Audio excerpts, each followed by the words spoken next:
નમસ્કાર મિત્રો, હું છું વિનોદ અને સ્વાગત છે તમારું મારી આ યુટ્યુબ ચેનલ ઉપર. તો જો મિત્રો, આપણે છીએ સુરેન્દ્રનગરની અંદર અને આ જે રસ્તો જે તમે જોઈ રહ્યા છો એ મૂળીથી આગળ જાય છે મિત્રો. મૂળી પરમારનું મૂળી આ કહેવામાં આવે છે. સુરેન્દ્રનગર જિલ્લાનો તાલુકો છે. અને તમને જણાવી દઉં કે આપણે જવાનું છે મિત્રો રાજકોટની અંદર. તો અહીંથી એક લગ્ન પ્રસંગની અંદર આપણે રાજકોટ જઈ રહ્યા છીએ અને ત્યાં એનો ખાસ તો રસ્તો તમને બતાવવાનો છું. સુરેન્દ્રનગરથી જે રાજકોટ જાય છે આ બાયપાસ આખો રોડ જે છે એટલે હાઈવે છે ટૂંકમાં. તો બને રહેજો મારી સાથે. આપણે મૂળીથી આગળ જઈએ છીએ રાજકોટ બાજુ, એ તમને બતાવવાનું હોય. બાકી એન્જોય કરો આ જે વચ્ચે રસ્તા આવે છે એનો, અને જે કંઈ ગામડા આવે છે તેની પણ માહિતી તમને આપવાનો છું. તો તમારે આ રૂટ ઉપરથી જવાનું થાય તો આ રસ્તો તમે લઈ શકો છો. બાકી મેરેજનું પણ એન્જોયમેન્ટ થોડુંક મળશે આ વિડીયોની અંદર. જઈએ આપણે ધીમે ધીમે.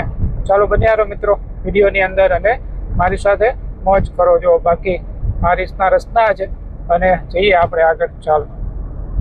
તો જો મિત્રો, તમને જાણકારી આપી દઉં કે આ રસ્તાથી તમે મૂળીથી આગળ સાયલા બાજુ પણ આવી શકો છો. ભગતનું ગામ છે સાયલા, અને ત્યાંથી આગળ મિત્રો ચોટીલા, ચામુંડા માતાજીનો જે ડુંગર છે ચોટીલા, પણ આ રોડ ઉપરથી જવાય છે.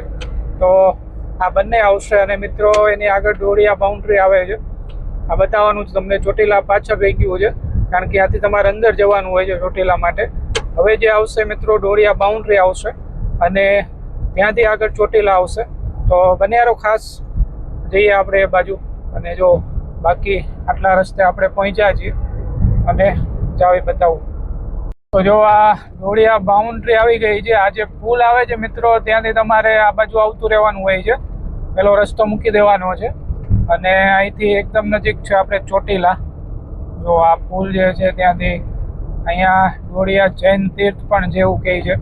તો તમારે જો આ સાઈડથી ચોટીલા આવવાનું થાય તો ખાસ આ બાજુથી આવી શકો છો. જઈએ આગળ. તો જો આપણો આ હવે રાજકોટ હાઈવે આવી ગયો છે મિત્રો, અને 3 લેન આ બાજુ છે અને 3 લેન પેલી બાજુ છે. તો એ રીતના આખો રાજકોટ હાઈવે જઈ રહ્યો છે. એથી પહેલાં આપણે ચોટીલા આવશે અને ચોટીલાથી પછી આગળ રાજકોટ જવાનું છે. બાકી જો આ બધું છે અહીંયા આ રીતનું બધા ધાબા આવી ગયા છે અને ખાસ ટ્રકોને એવું બધું હોય છે અહીંયા. તો બાકી આ રીતના રસ્તા છે અને કરીએ મોજ. ચાલો આગળ જઈએ. તો જો અહીંયા ટોલ ગેટ છે, પરંતુ આ કોઈ ટોલ ટેક્સ નથી મિત્રો. પહેલાં હશે પણ અત્યારે કંઈ છે નહીં. બાકી તમારે તમારી ગાડી શાંતિથી જવા દેવાની છે અને એ રીતના છે. કોઈ ટોલ ટેક્સ છે નહીં. જો અને જઈએ અહીંથી આગળ. તો જો મિત્રો, પહોંચી ગયા છીએ આપણે આ ચોટીલાની અંદર, અને સામે એક ડુંગરો દેખાય છે. ચોટીલા નથી પરંતુ એની આગળનો ડુંગરો જે છે ચોટીલા છે. આ એની પહેલાં એક નાનો બીજો ડુંગર આવી જાય છે. બાકી અહીંથી આગળ આ પુલથી આગળ તમને બતાવું છું ચોટીલા એ ચામુંડા માતાજીનો ડુંગર, અને અહીંથી તમને દર્શન કરાવી દઈશ.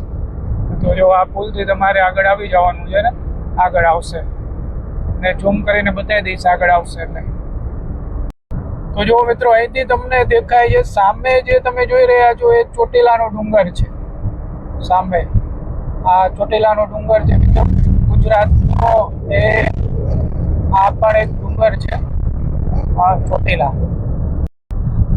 તો જો મિત્રો, આ સૌથી ઊંચો ડુંગર જે આપણો ગિરનાર છે, એના પછી પાવાગઢ છે, પછી શેત્રુંજય ને એ રીતના આવે છે, અને ચોટીલા એના પછીનો આ ઊંચો ડુંગર છે. તમે સામે જે જોઈ રહ્યા છો એ થોડુંક નજીકથી પણ તમને બતાવી દઈશ. બન્યારો. તો જો મિત્રો, આખું આ ચોટીલા જ છે. તમને બતાવી દઉં અહીંની આ બજારને આ માતાજીએ પહોંચવા સુધીનો રસ્તો મિત્રો. જો આ રીતનું છે કંઈક આ ચોટીલાની અંદર, અને ત્યાંથી આગળ જ મિત્રો ગેટ આવે છે. ગેટથી તમારે થોડુંક 500 અથવા તો 1 કિલોમીટર જેટલું ત્યાં ડુંગર જવાનો રસ્તો આવી જાય છે. તો એ પણ તમને બતાવી દઈશ. જો બાકી આ રીતનું છે. જઈએ છીએ આગળ. જો અહીંયા ચામુંડા આવાસ છે મિત્રો. અહીંયા તમે રહી શકો છો. એ રીતનું આખી વ્યવસ્થા છે. બાકી જો આ હોટલ સપના ને આ બધું આવી ગયું છે. હવે આ બધું શરૂ થઈ જાય છે મિત્રો. આ ચોટીલાનો આખો એરિયા ધમધમતો એરિયા છે મિત્રો, કારણ કે માતાજીનું સ્થાનક છે અહીંયા. તો સામે અહીંથી હવે નજીક એકદમ તમને જોવા મળશે આ ચોટીલાને. તો સામેનો જે ડુંગરો છે એક ચોટીલા છે, અને બાકી જો આખી આ એની બજારને છે.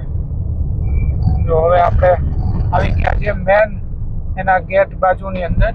બાકી જો આ લાગા રઘુવંશીનું પણ વખણાય છે પરોઠા હાઉસ, ત્યાં પણ આપણે ગયેલા છીએ, વિડીયો નથી બનાવ્યો ખાલી. બાકી જો સામે આ ચોટીલાને આ જો આ ગેટ છે મિત્રો, અહીંથી તમારે અંદર જવાનું હોય છે માતાજીને ત્યાં દર્શન કરવા માટે, અને આ એનું બસ સ્ટેન્ડ છે. બાકી જો આ રીતનું આખું આ ચોટીલા સુરેન્દ્રનગરનો તાલુકો, જો આ પણ એક ગેટ છે. બંને ગેટેથી તમે જઈ શકો છો. ચાલો બંને યાર મળીએ આગળ.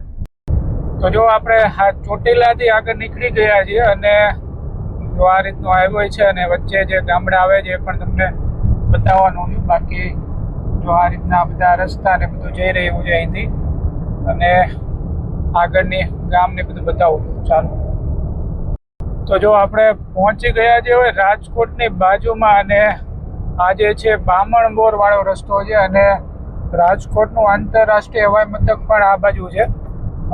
તો જો સામે બોર્ડ પણ આવી ગયું છે, અને આ રીતનું છે જુઓ હિરાસર આંતરરાષ્ટ્રીય એરપોર્ટ આ બાજુ બને છે ક્યાંક મિત્રો, અને ત્યાં છે. અને અહીંથી હવે 15 થી 20 કિલોમીટર જેવું છે મિત્રો આપણું આ રાજકોટ. તો જઈએ આપણે રંગીલા રાજકોટે. જો સામે મિત્રો આવી ગયું છે બોર્ડ, તેનું તમને બતાવી દઉં. જો સામે બોર્ડ દેખાય છે હિરાસર જે હવાઈ મથક જે છે સામે જો, અને એ બાજુ છે. તો અહીંથી તમને બતાવશે. તો સામે જે ગેટ જોવા મળે છે ને એ જ છે આંતરરાષ્ટ્રીય હવાઈ મથકનો ગેટ છે.